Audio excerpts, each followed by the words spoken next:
মা কালীর সেই সংহারী রূপের সামনে কোনো অসুরই ঠিকমতো থাকতে পারছিল না। বন্ধুরা, তো আজ আমি আপনাদের সামনে একটি খুব সুন্দর ভিডিও নিয়ে এসেছি।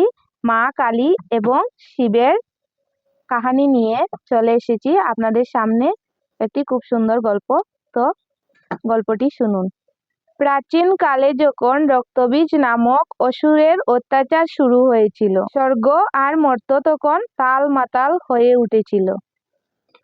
তখন দেবী দুর্গা অত্যন্ত ক্রুদ্ধ হয়ে নিজের কপাল থেকে মহাকালী রূপ ধারণ করেন।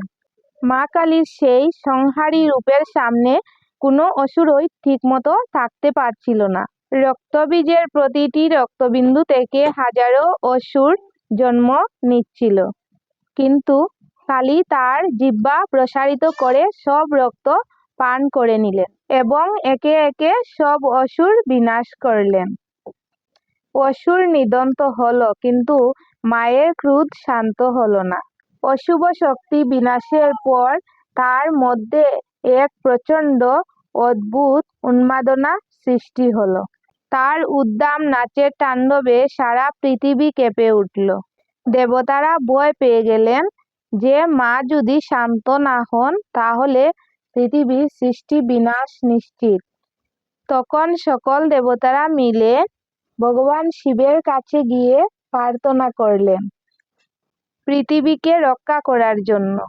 মহাদেব জানতেন যে এই মুহূর্তে কালীকে দমন করা সরাসরি অসম্ভব হবে, কারণ তিনি তখন ক্রোধের পরম শিখরে। পৃথিবীকে রক্ষা করার জন্য শিব এক অদ্ভুত উপায় বের করলেন। তিনি কোনো অস্ত্র ছাড়াই রণক্ষেত্রে গিয়ে মা কালীর পায়ের সামনে শুয়ে পড়লেন। মায়ের চোখে তখন কেবল বিনাশের নেশা। তিনি খেয়ালও করেননি যে তার পায়ের সামনে স্বয়ং শিব শুয়ে আছেন। নৃত্য করতে করতে যখন মহাদেবের বুকে মায়ের বাম পা পড়ল, অমনি তিনি সংবিত ফিরে পেলেন। নিজের আরাধ্য এবং পতি শিবের গায়ে পা লেগেছে বুঝতে পেরে মা কালী লজ্জায় নিজের জিভ কাটলেন। তার ক্রোধ মুহূর্তেই শান্ত হয়ে গেল। তিনি আবার নিজের সৌম্য মূর্তিতে ফিরে এলেন।